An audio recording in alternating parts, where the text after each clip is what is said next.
Hello, everybody. I promise not to touch anything. Hi. Thank you for joining us today for the next Urban Studies lecture. We're really pleased to be able to welcome Rob Shields to UW-Tacoma. I originally met him in China, so it's great to see him for a second time here in the United States. But I'm going to do a quick introduction. Rob Shields is the Henry Marshall Torrey Chair, City Regions Studies Center at University of Alberta in Canada. His work spans architecture, urban geography, and sociology to bring interdisciplinary and global perspective to research on urban cultures, including the built environments of cities and the virtual social spaces of new media. He's the founder and co-editor of Space and Culture, which is a refereed journal, a really important one in our fields.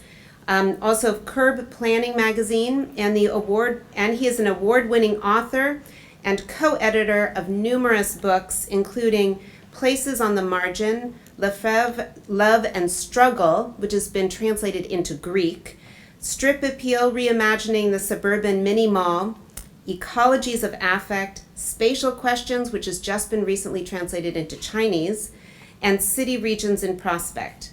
So that's a pretty impressive list, and there's hundreds of journal articles and book chapters. He's also the author of online projects such as stripappeal.com and spaceandculture.com. And before being awarded the University of Alberta's Henry Marshall Torrey Endowed Research Chair in Sociology, Dr. Shields was professor of sociology and past director of the Institute of Interdisciplinary Studies at Carleton University in Ottawa. The title of his talk tonight is Suburbs for Settlers, Reconciling Layers of Indigenous Land Rights, Affect, and Trauma in the Post-Colonial Landscape of Canadian Suburbia. So please join me in a warm welcome for Rob.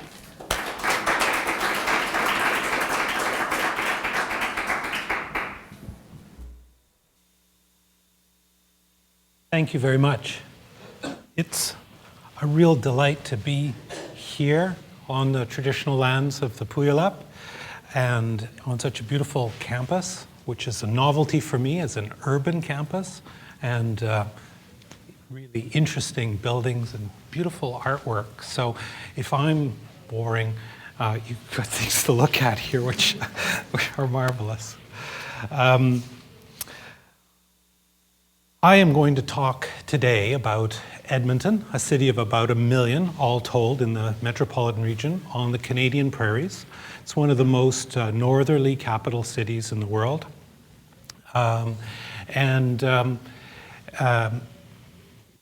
Edmonton is also, I would like to introduce you to another name for Edmonton, which is Amiskwashi, or Amiskwashigan, which is the Cree traditional name for the place, Beaver Hills. It's a place which is a river crossing traditionally in the prairies, a strategic meeting point. And I want to explore, essentially tell the story of doing some urban research and essentially discovering that there's more that meets the eye to the landscape. This is the landscape. It's a suburb here, a suburb of Edmonton to the south of Edmonton, which dates from the early 70s, late 1960s. So that area, Amiskwashi, and the whole of the central part of the province of Alberta, which we think of as the province of Alberta, as Canadians, is actually also Treaty 6 territory. This is the treaty between the British government, the British Crown, Queen Victoria at the time, and the Indigenous people living there. Numerous tribes, Cree, Blackfoot times. And I'd like to include, if you don't mind, a little discussion of their presence in the place. And I'd also like to break away from talking just about cities to talk about the current discussion going on in Canada with regard to the status of the relationship between, I guess, the government and mainstream, if you want, white, commercial, North American culture, whatever label you want to give it, and the experience of Indigenous people today. And so I'm going to talk a little bit about the Truth and Reconciliation Commission in Canada. And I'm hoping that I can put these together and that you'll take this as one talk. So to begin, Edmonton, where is it? It's a sprawling city the size of Tokyo, but as I said, 1 million or less. There's a river valley that wriggles through it. And key to this place, in the flat landscape of the prairie, the river is in a ravine, is how you get across this river, very fine, gray and white, silty alluvium that is like a kind of a muddy paste. In fact, it's fantastic for making pots out of and clay. It's a place that is, if you can imagine this river valley, it's a place difficult to cross. And so there are, as I said, strategic places for crossing that go back millennia. And it was also a strategic site for meeting. Basically, a river that's dividing the north of the province and the beginnings of the boreal forests, which spread all the way across Canada from the south and the prairies. So, Edmonton, it's to the east of the Rockies. So the problem here that I'm going to introduce you to, there's the prairie landscape, and like this landscape, I'm going to have terrible visuals, by the way. This is just from an airplane, and we just happen to be flying over the suburb that I want to talk about, which is all of this area here, with its own town center, essentially a satellite city. The brighter white areas above it are industrial, and you can see above that, you can see the central business district, and slightly greener areas are older suburbs. And you can see how new suburbs of the 90s and the 2000s have been added, and in the last few years it's grown out beyond this new ring road, which was swung around it. So that picture, I hope, just helps you relate to some of the maps, because you're going to see again and again that there is this block, this square here, this kind of industrial swath, and the city center, and you'll see the ring roads around it. And up underneath the wing there, you can see the river curling its way northeast, actually, headed for Hudson's Bay. From the Rockies to Hudson's Bay. So, and I'll just say, so the original impetus for a settlement here, a town here, began with the Hudson's Bay Company, which established a trading fort, Fort Edmonton, where the central business district is, in 1795.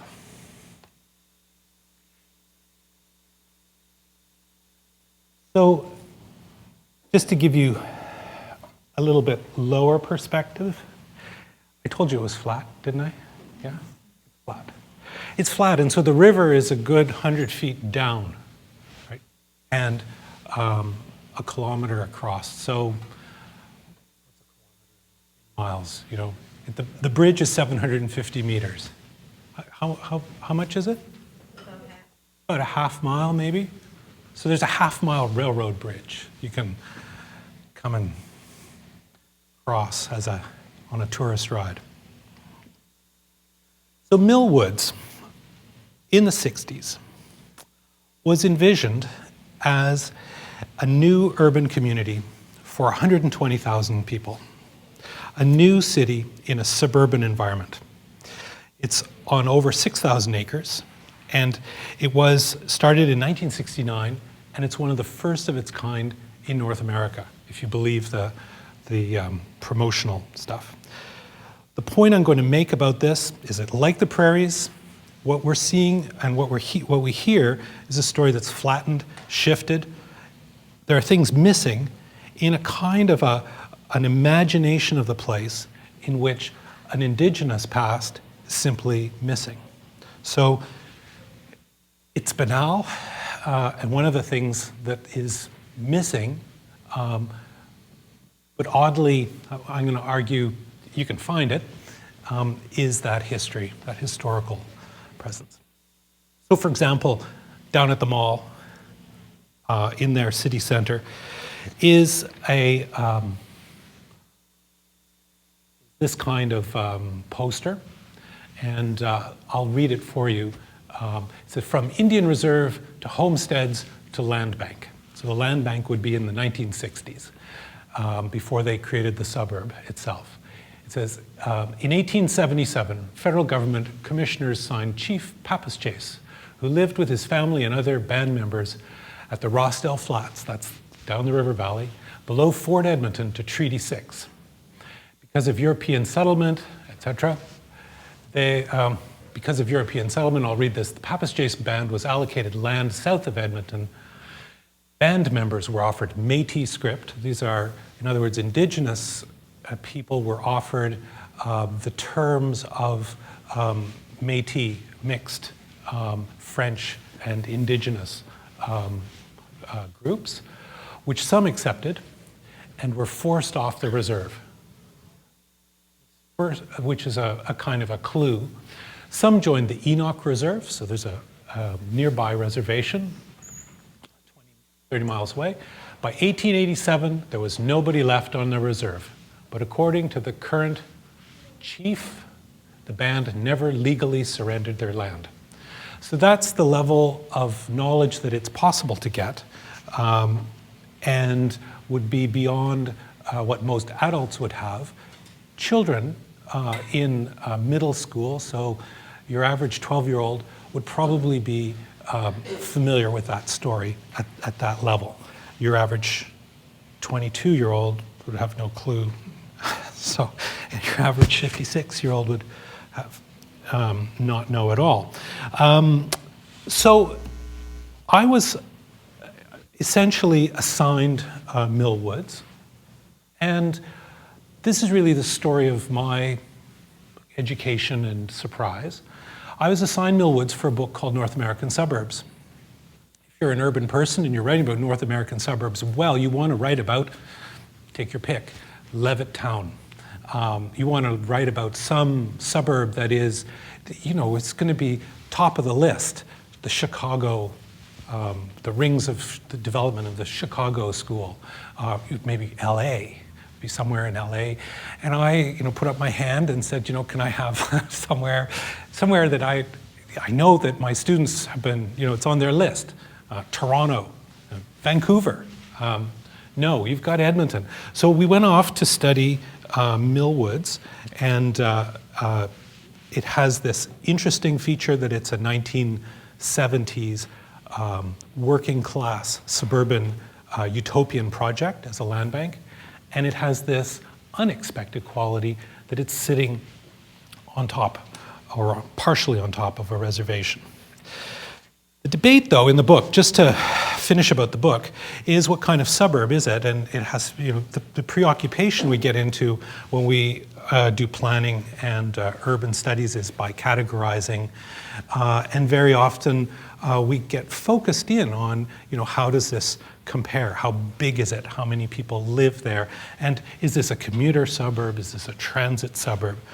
And the problem here, or what's going on here for me, is I'm trying to get something a different conversation into a book about many, many suburbs, and they got 5 pages each, and you should stick to your the various sort of profile that you're supposed to create. So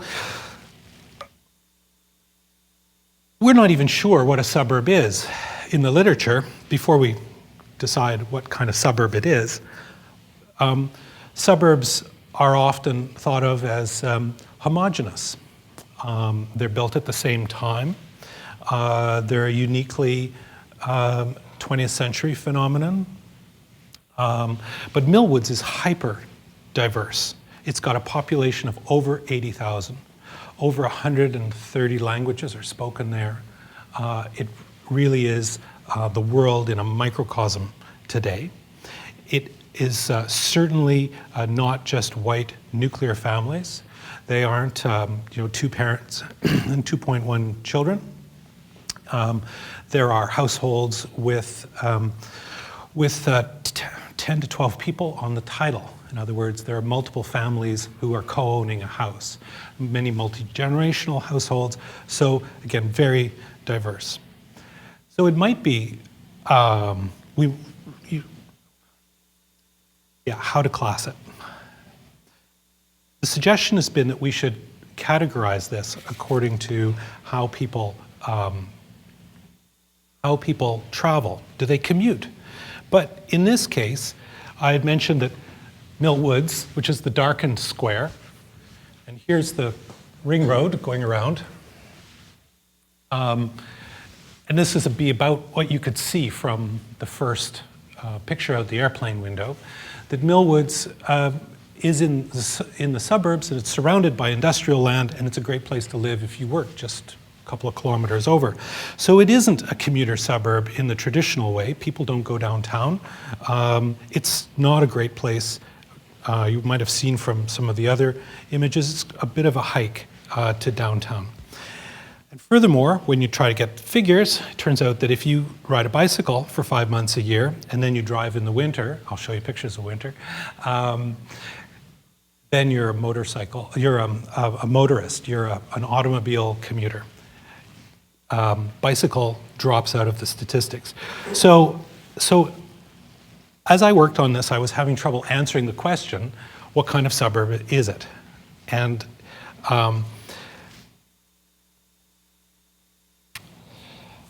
so we go back to the history. Edmonton has a history of progressive planning and land development. And the idea was in the late 60s to assemble secretly a land bank for at least 70% of an area to create an affordable housing option. And land would be given away by lottery below market rates.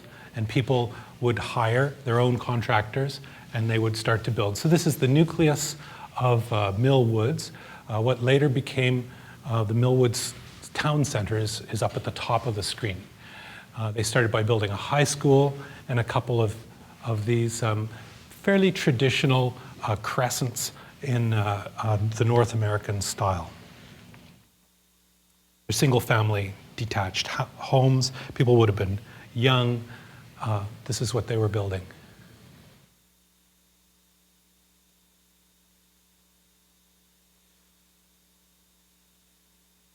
So a demographic boom contributed to rising house prices. And very quickly, they became inflated by speculative developers. And so even though the original purchasers camped out overnight to get, first at the window at the city office to get land at low prices, it later became really just like any other suburb, and one could place Millwoods, this square, within a set of rings as Edmonton has expanded. The interesting thing is the Papiss-Chase reservation lands from the 1870s sit right, Millwoods is right squarely within them.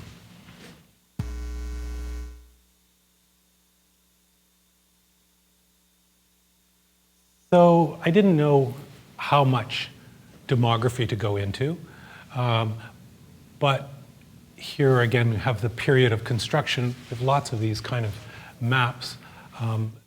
This is what I meant by rings. You can see the green ring is the 60s and 70s, and then it's filled in yellow, and the red ring is the most recent, and I can assure you that it's now out down to here, all in red dots.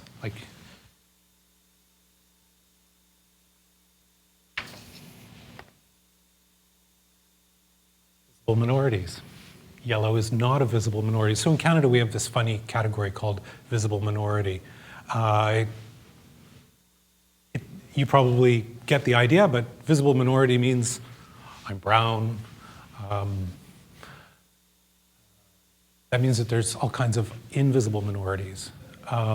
There are visible majorities. There's all kinds of funny ways. But this is the Canadian statistical preoccupation with minority status understood visually. Visible minorities are usually new Canadians. They're immigrants. It's not Indigenous, but Métis. So here's Mill Woods. There's, of course, no dots for the industrial lines. And you can see that it's pretty mixed, but it's got a kind of concentration of people who are ethnically born outside of North America. Got a diversity of religions, and it's just showing you basically the built environment, row housing as well as detached housing, transit centers, suburbs, libraries, shopping malls, libraries, temples. I said I'd show you pictures of winter. We don't get very much snow, but it looks like this for about 5 months a year. As they say, there's a few months of good skiing, and then the rest is bad skiing. So it's about 40 degrees today. The snow has melted, but it just, that low temperature, even without snow, is sort of persisting. It's a very dry climate, so we're not getting a lot of snow, but it's cold, dry, cold. And I'm just going to use the pictures from January. So lots of cul-de-sacs. Nice houses, more of the same. The funny thing about the snow is that there isn't quite enough to snowplow, so it just gets browner and browner on the streets, but it doesn't melt, right? If you've seen snow in other parts. And not only humans live there, there are other beings. And that's kind of the clue, this guy. This guy is, in a way, my segue to the question, well, who else is there, or what else is there? And one of the funny things is sets of place names that don't fit. They don't fit with the vision. They're indigenous names, like Keskitalo.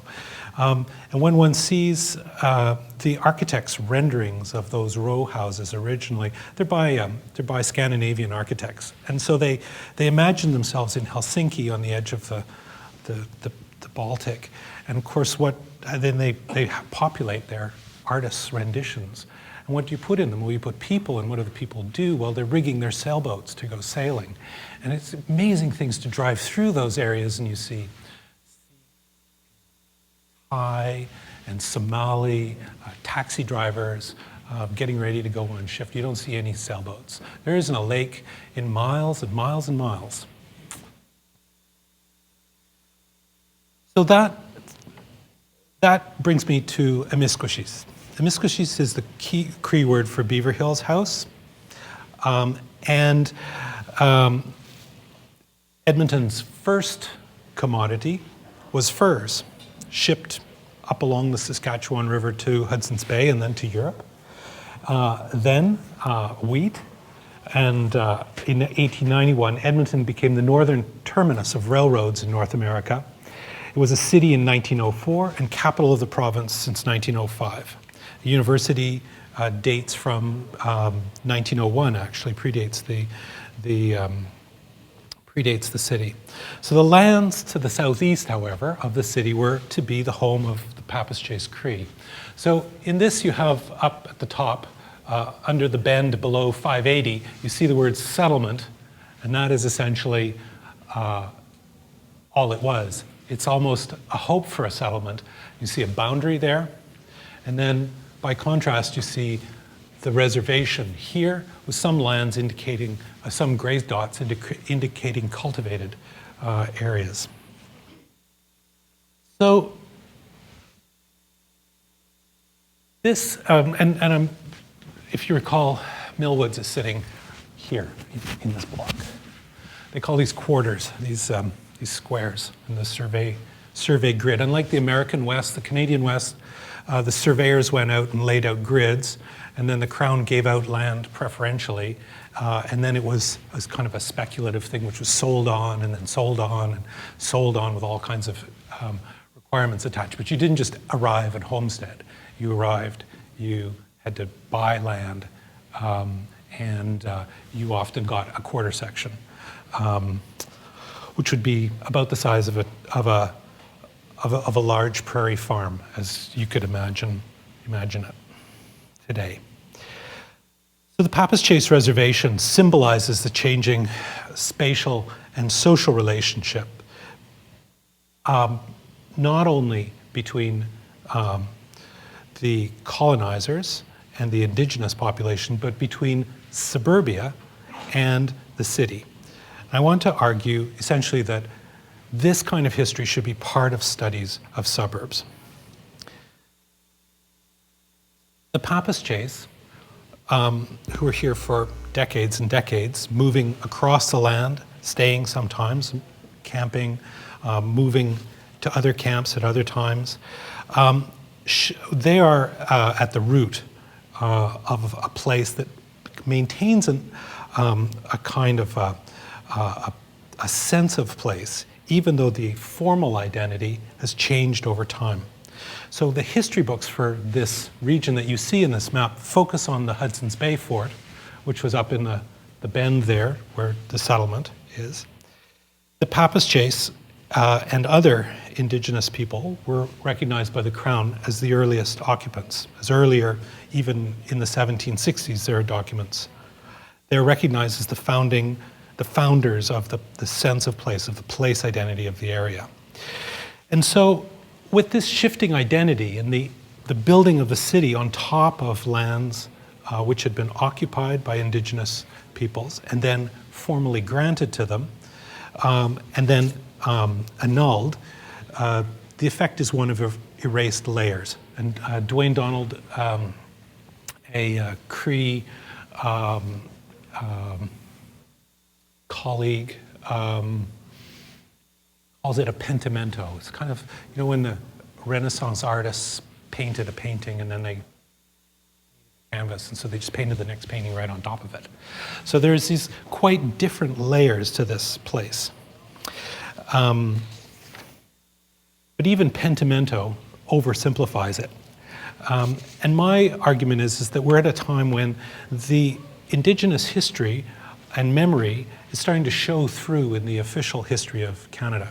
Just to, you know, there are many, many hundreds of indigenous peoples, essentially different nations. Some of them share language groups. And here we were looking at a map today. The tribes who were in this area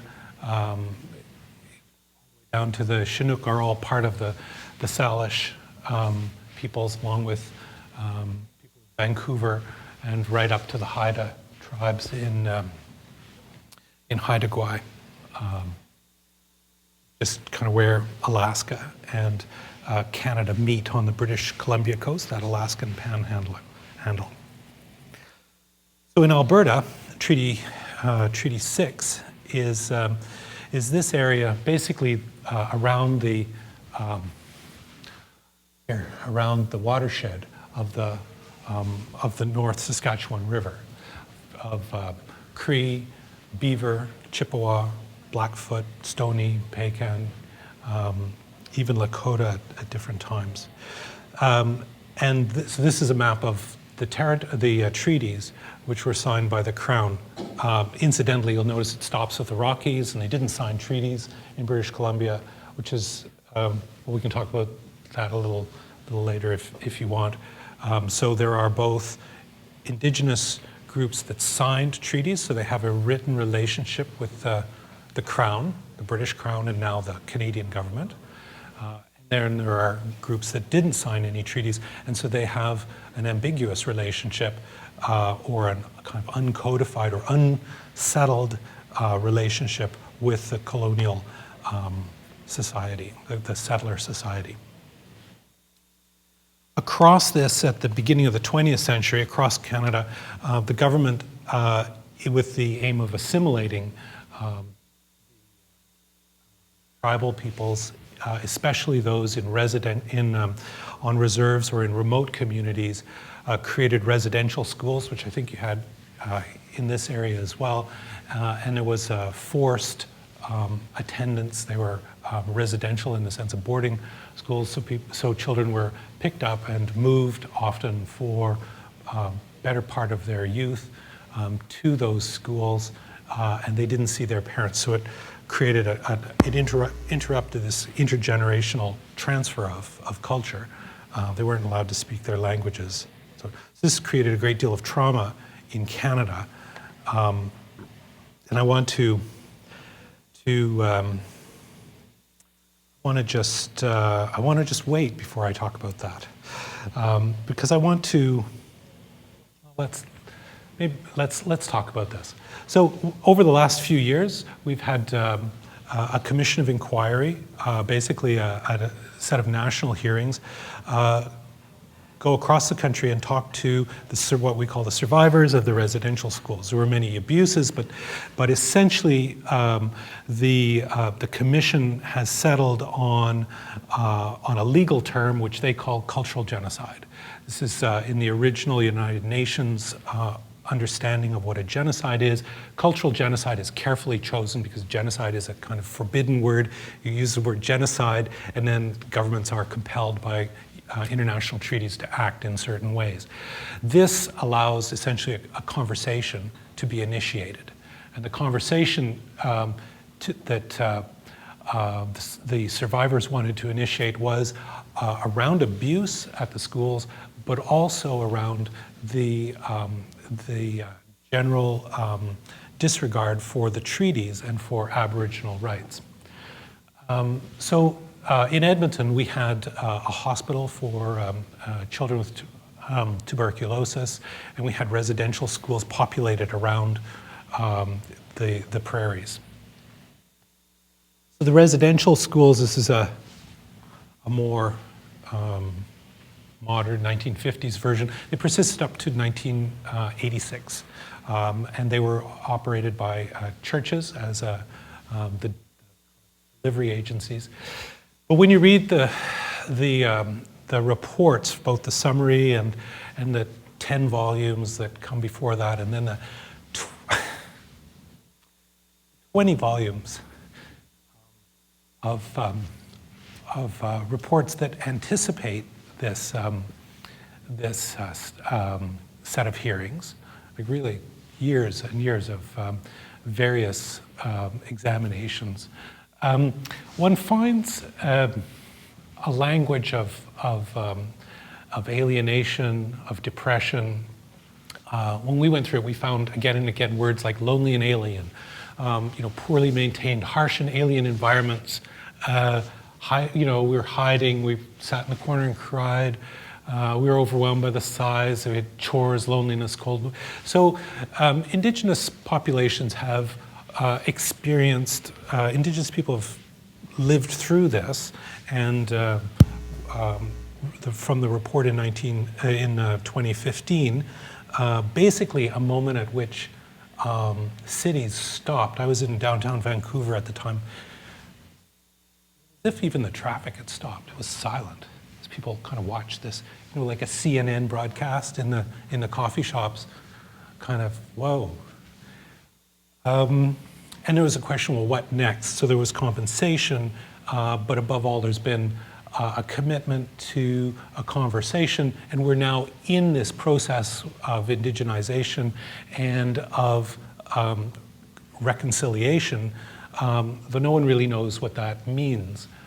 So it's a kind of a groping forward that's taking place in Canada. I think this is very different from the sense I get in the United States, though there are many similarities in terms of residential schools. Tacoma that sits on top of the Puyallup Reserve, and I don't even know if that's the right word, but the lands allocated to them. Just to give you an idea, and so kids went from the left to the right, and essentially often stayed at the school during the summer, so they never went home. There are marked graves and there are unmarked graves. Quite substantial, significant numbers of unmarked mass graves. Particular places like tuberculosis hospitals. This is Edmonton. The buildings no longer exist. Some tribes have said, let's get rid of it. Others have said, what can we do with this? This is maybe the largest bit of infrastructure on a reserve. Oh, and it's gone. So let's just return to Mill Woods if we could.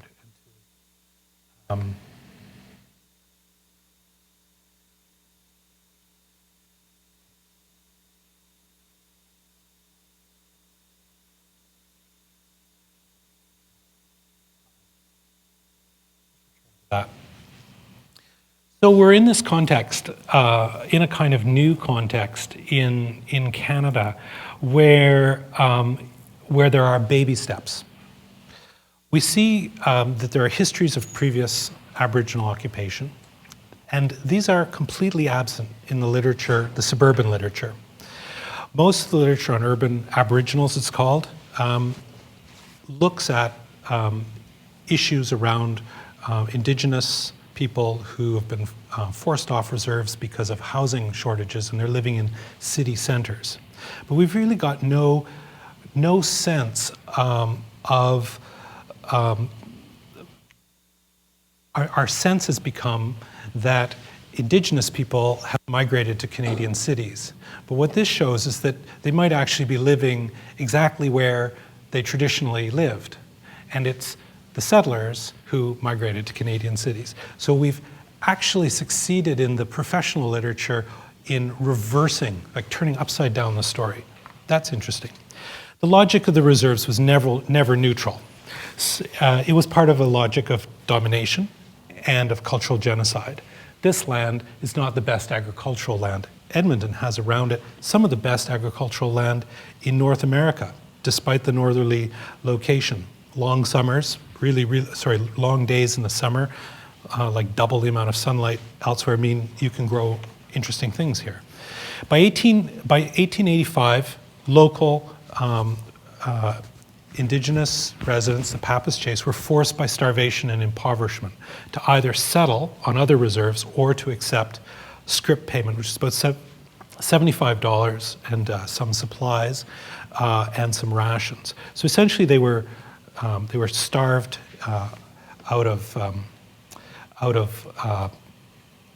they were essentially starved out of their land. When they says they took scrip, they accepted that they would relinquish their Indian status, which was defined not by their heritage but by the Indian Act, and they would relinquish their claims to land. So the Pappas Chase Reserve was actually the focus of attack by the settlers in Edmonton, and above all, a newspaper publisher, Frank Oliver, who later became the Minister of Indian Affairs.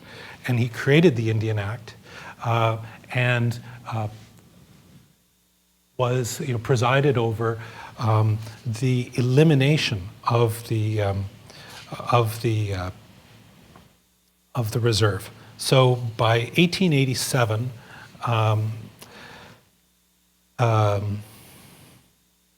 remaining residents were coerced, moved, or one account is that some of them were shot, and they were moved off of this reserve.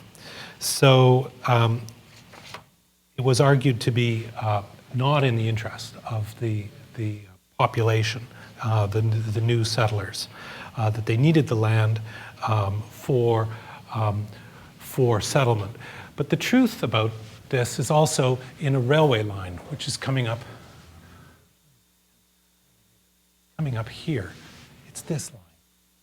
The Canadian Pacific Railroad, which would not build through reservation lands. And so to reach Edmonton, rather than stopping below that, to reach Edmonton and ensure the prosperity of the new settlement, the railroad had to be brought all the way to the river and ultimately across the river to open up land to the north of the North Saskatchewan. So that's basically the whole of the northern part of Alberta. So that's I think the true story here, that the reserve stood in the way of the railroad.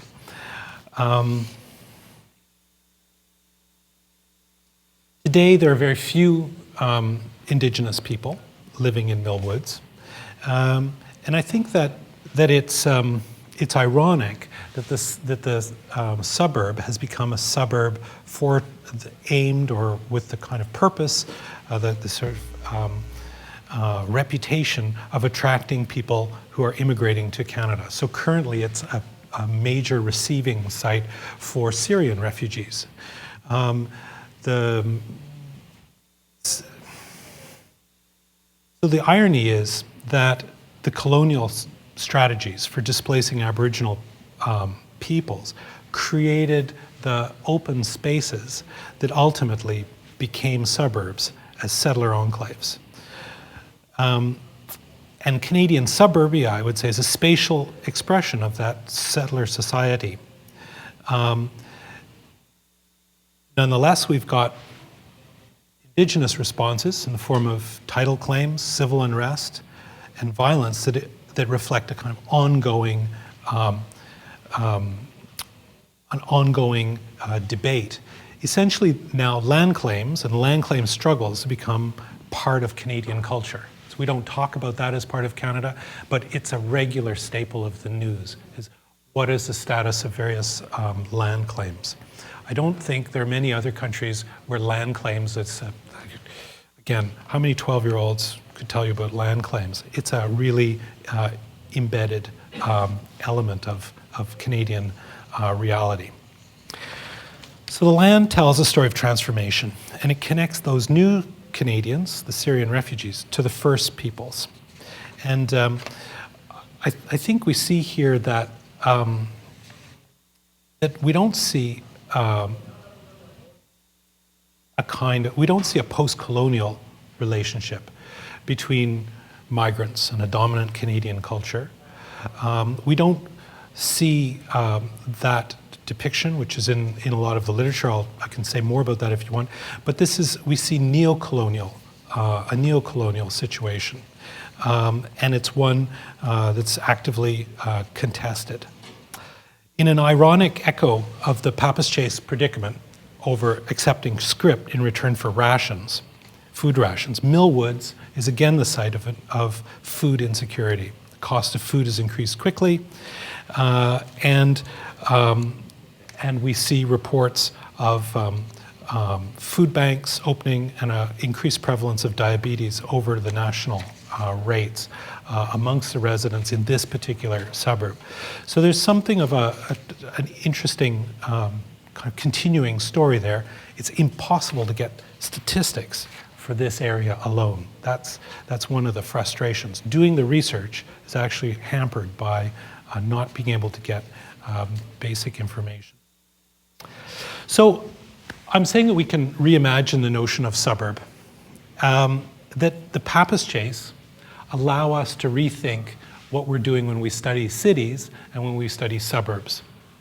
It allows us to think about indigeneity and ethnicity and migrancy moving around, right? Migrating back and returning within Canadian suburbs as social spaces.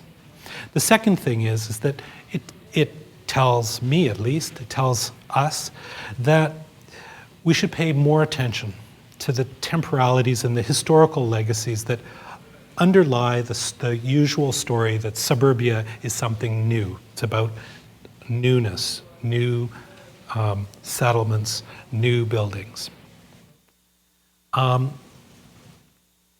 third, the examples of local engagement, the bits and pieces of information, the ongoing story of the Pappas Chase, because it's an ongoing debate. They sued the government for return of the land in the 2000s, and that's an ongoing story of being rejected and going back, and it's not finished.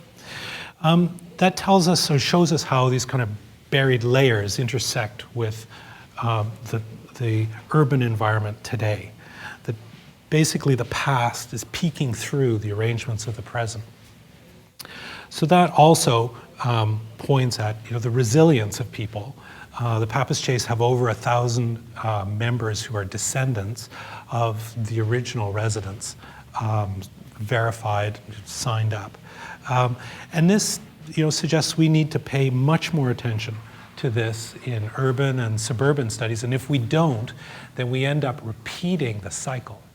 And the risk is of repeating the cycle in a neo-colonial way, right? Recolonizing this as in ways that create barriers ultimately to cross-cultural understanding, inclusiveness, and self-understanding.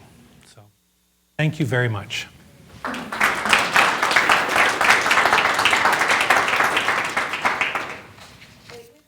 Questions? We ask people.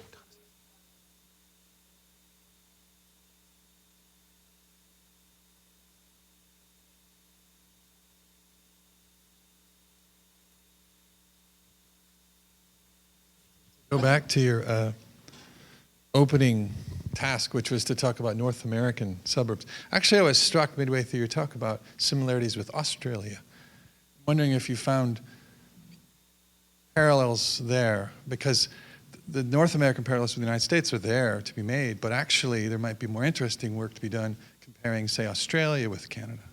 Yeah. So Australia, in terms of the indigenous passes and settlement, there's a different pattern. There they have an indigenous presence in suburbs, whereas in Canada, the indigenous presence has been in the city centers, in the city core. But there's a transfer between the old British colonial dominions of administrative practice. So administrators were moved around. You can even see artists moved around. So the military sketches of particular settlements or forts, you find that same artist 2 decades later on another continent doing the same thing. That's interesting. Nobody, you never see them together. Yeah, there are, I remember Tony King walking around the National Gallery in Canada pointing out, only Tony King, who was a kind of senior urban studies person who's done a lot of work on the bungalow and India, would be able to see that. And so there's a whole area there of comparative studies that are, that's significant. Australia is interesting because in some way, and the US and Canada, in some ways they're ahead in one way and behind in another. And Australia is ahead in some ways in terms of the cultural recognition and the cultural prominence of Aboriginal groups, but behind in other ways. And there are behind Canada, there are reserves that are essentially under military rule. They're occupied by the army. There's a curfew. But you could say, well, the same thing is happening in reservations in the United States, in Standing Rock. So you could, there are these parallels, and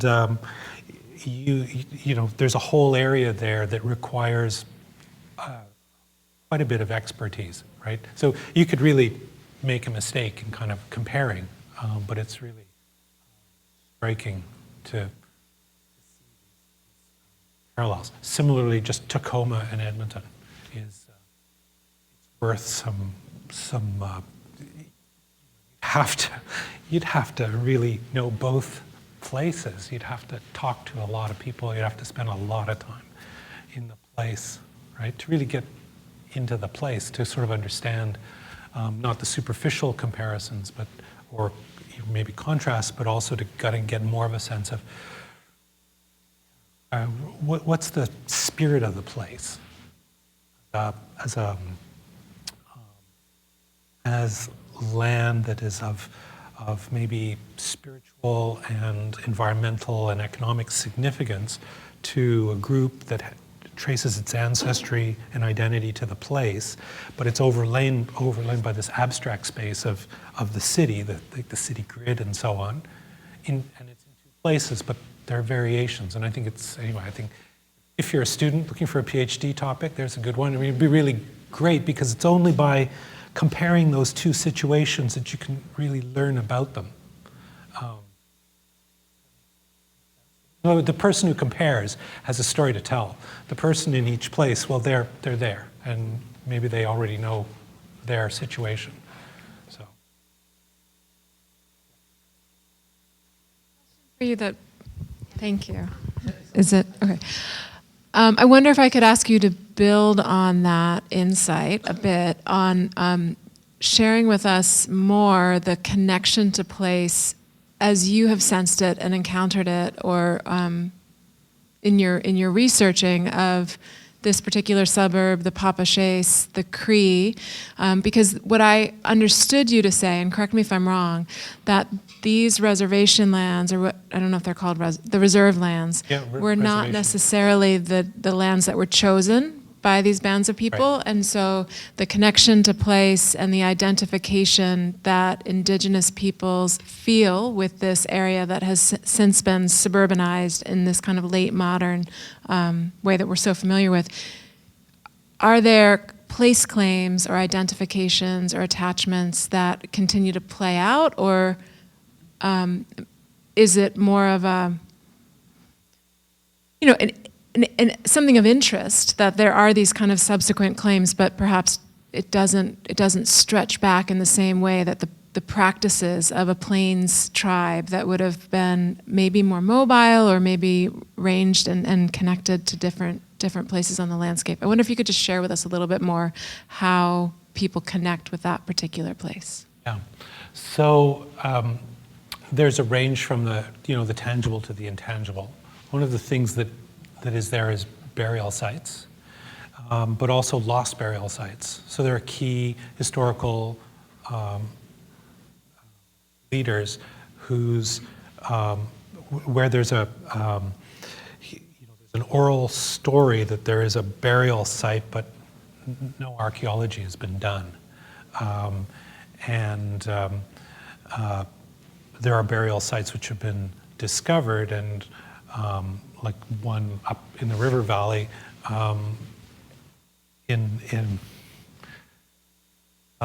essentially just to the right of the word settlement there, is at the north end of a railroad bridge, and you wonder how they wouldn't have known, or they must have known that there were bodies there. So sort of to find that and attempt to commemorate it in the 2000s is simply because one is the city's putting in a roadway, and then they find it. So there's these layers of practice, and it's a kind of an ongoing story. But these were woodland people, and so it's a seasonal movement between camps. So in the river valley, you have not only a river crossing, it's true, you have kinds of berries, and you have plants and trees that don't grow anywhere else on that kind of prairie landscape. So this was a kind of place that people cycled through. They would bring furs. We have a reproduction, as you may, of the fort, the kind of palisaded wooden fort.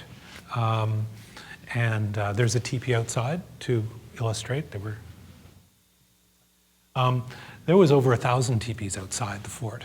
So we don't ever get that sense of this was a major teepee significant hub for a whole set of seasonal activities. So there's fishing, there's medicinal plants, there's plants for, trees for making things, particular kinds of woods. You'd need to be what is now 3 hours drive by car in Lesser Slave Lake. You'd need to be up there in other parts of the year to hunt moose, bear, fishing. It's a major body of water. So it's a big area of land, and most of it is north, is north of this river. Out on the prairie is more of a landscape to be crossed, as far as I know. So you have bison, buffalo, but most people in this particular area weren't hunting bison, who are largely extinct. That's the Métis, and they're further east in Saskatchewan, and that sort of blocks in some things, perhaps. Yeah. I think the thing is, so today you can go to the Rossdale Burial Ground. You can look it up online. You can see some pictures. It's a bit of an unmonument or an anti-monument. It doesn't kind of seem to do justice to what's there. So you can drive by it and miss it. What we wouldn't do, we would go and we would look at it and we would read the stuff. But what is harder to capture would be the way that people would, that Indigenous people would be interested in the site as a sacred site. It's not that it's a burial ground, it's that it's a sacred site for many, many reasons. And it's not just about human bodies, other spirits. So we wouldn't capture that. We wouldn't know how. That would be the difference between the story that I could tell, the sort of planning story, here's a burial site, and the story that an Indigenous guide would be able to. So I can only give part of the story. That's my answer. Yeah.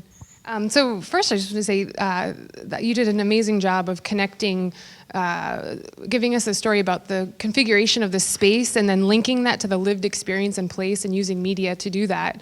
That was really, really great. I was also interested to know more about so the maps that you chose to show are those created by the colonists, and Indigenous populations also have their own maps and classify space in different ways and use different ontologies that the colonizers don't use. So I was wondering if you came across any historical maps that showed this and what's happening now. I know here in this region, a lot of the tribes will have their own local GIS people to classify space in the ways that they conceive space and place and to represent them in ways that are important to them. So I'm wondering, in your work, are you looking at any of these types of data?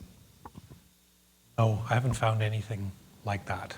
So further south in the province, there are petroglyphs, there are markings which are clearly intended to kind of leave a mark of presence. It's not standing back and mapping.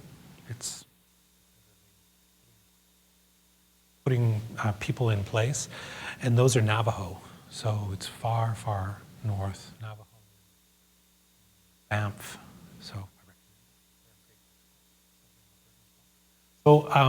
no, don't have any material like that. And there's a kind of it's an absence. There is the descendants of Chief Pappas Chase. They have an elected chief. They are recognized by other bands around, but it's very controversial to destabilize the existing reservations and say, hey, we want this other one here, which is underneath a suburb of 80,000 people, and to say, what they've done is to say, here are the maps, and we never signed off. We didn't agree to leave. I could say a little bit more about that if you want. Court cases, the courts have said, well, there's a statute of limitations. You can't go back and get something back, whatever. And they also said, you didn't exist in 1951, and therefore you don't qualify under the Indian Act. I haven't found anybody who can explain why 1951 is it is a significant date. I don't think the Pappas Chase would agree either. So there is conflict within the various indigenous groups and different, you have different indigenous cultures on the same reserve, so there's kind of lots of tension that way. It's controversial to go to the courts to pursue this that way. But that argument, the decision about the statute of limitations has just been overturned in another case. So what was rejected by the court in the 2000s, about 2006 or 7, I think is now, will play out again. We'll see again. And there are 3 levels of government in Canada. The federal government talks a good game, the provincial government is not receptive, and the city is very progressive and receptive. So I predict we're going to change our name. It's going to go that far. We're going to change the name of the city. Sorry. What's going on?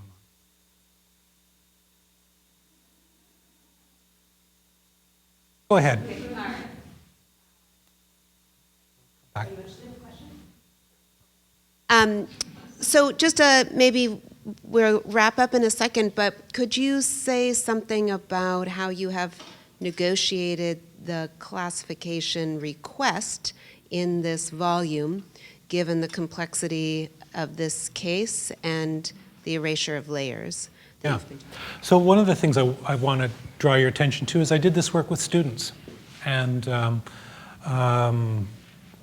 with a GIS person, and somebody was really good at getting stuff done. And so there are other authors there, and it really, I think, benefited in this sort of negotiating with this big North American project to just basically have people who called it as they saw it. They just brought stuff like this back from the archives and they said, oh, isn't that interesting?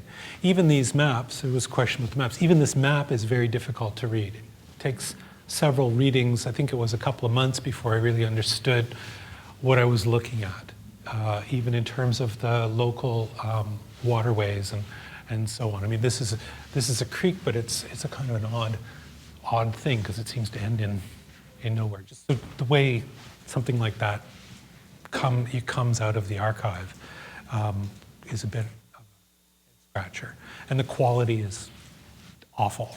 And where's the original? I mean, I'm actually still chasing the original, which is in Ottawa, capital. So that's So we kind of prized open the category, and one of the discussions is around the percentages of how many different ethnic groups live there.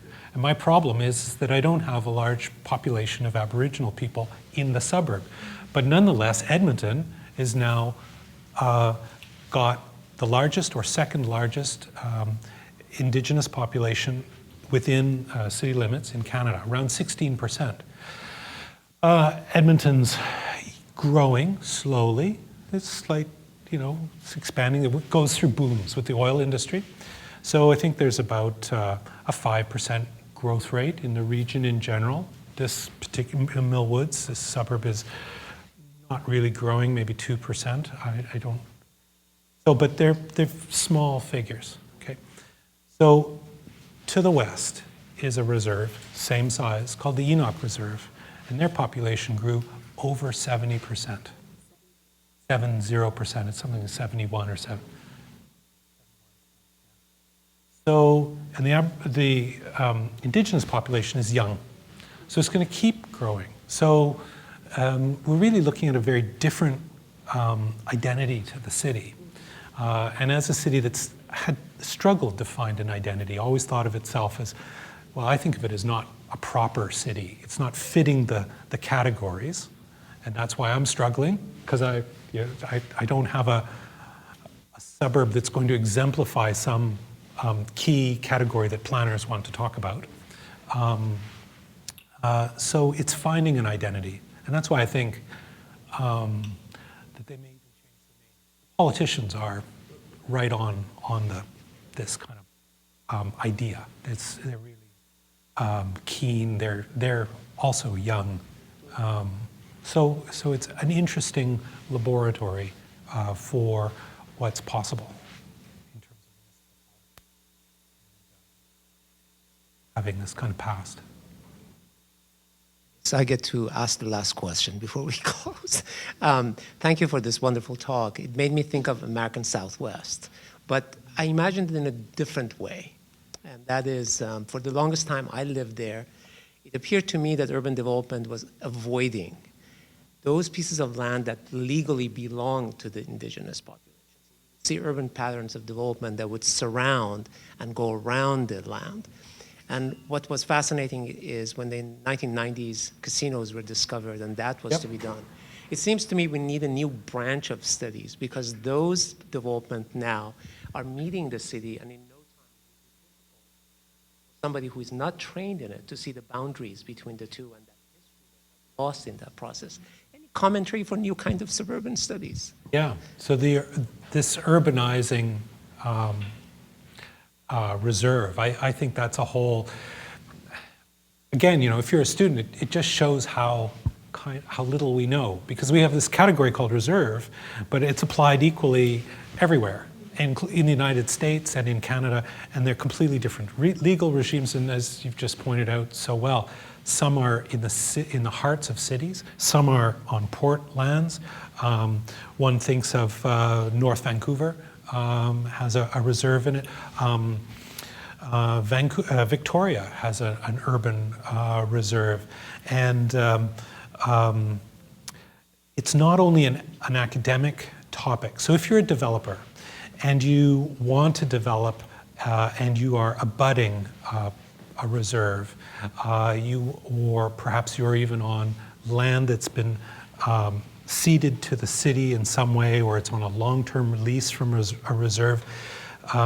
Developers in Victoria found, well, the way developers make money is it's time. You get land, you borrow money, and it's how long do you have to pay the interest on that before you sell it on, and that's really the difference between profit and loss. It's just time. How do things move slow or fast? Well, it's regulations and it's approval. How do you move through regulations faster? You have not just a building plan, but you have a social development plan. You're training people in, say, construction trades, or you're bringing people into some kind of program of advancement so that there's a partnership with Indigenous people who own the land. So some of the most interesting developments, like around the harbor in Victoria, they are really interesting because they have that sense of being social developments as well as just economic speculations. And they have the endorsement of elders. And so I think to get your building endorsed by elders is, I think, maybe kind of gold star. It should be up there with lead